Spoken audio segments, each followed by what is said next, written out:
咁我哋繼續啦，承接翻上一條片啦。咁我哋繼續講翻，首先講翻呢就係呢個中央台，中央我哋面對司機嗰個。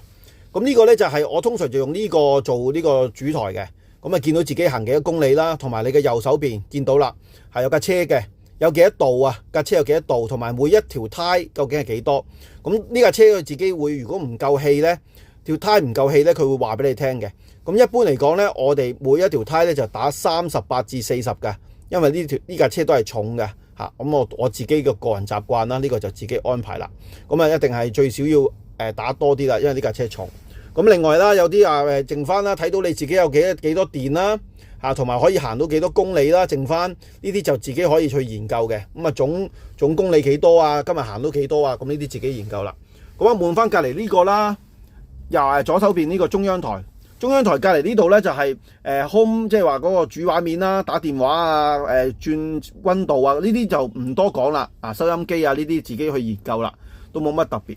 咁啊後尾啦，下低落嚟呢度位啦，呢個位呢排掣呢，主要都係用空調嘅嚇。第一個啦，內循環啦，跟住就係冷氣啦、暖氣啦，熄咗個空調啦，死火燈啦，個毛呢就係嗰啲吹風嗰啲毛啦嚇，或者係 auto 啦。可唔可以轉恆溫啦？咁啊，另外呢個就係暖氣啊，咁嗰啲大家都係要自己摸下啦嚇。咁啊，呢度上面有上下掣剔嘅，咁呢個就係個溫度。另外對平衡嗰邊咧，亦都有個上下掣剔嘅，呢個就係個風速啦。見到向上啊快啲，向後啊冇咁大風啦嚇。咁啊，再下低啦就係我哋嘅熟悉個錶啦嚇，個錶啦。咁呢架車咧就冇得落架期㗎嚇。咁啊，都係咁操作噶啦，去啊，落旗啊，跟住停啊，跟住就係上翻嚟就係假期正常期啊。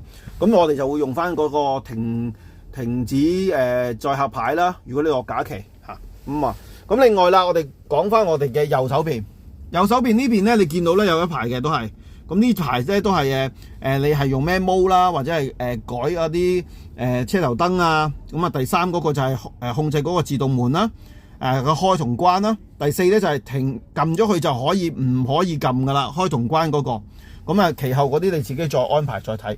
咁另外咧，我哋咧呢邊咧就係控制嗰個窗啦嚇。另外就係你嘅兩邊鏡嗰個左右啦嚇，再調校啦。咁呢啲都係大家都自己可以摸下嘅嚇。咁大致上呢架車咧都係呢啲噶啦嚇，冇乜特別嘅嚇。咁如果係嘅遲少少，如果有啲咩位咧，我會再同大家再分享嘅嚇，暫時分享係咁多。記住要熄嗰兩個毛啊！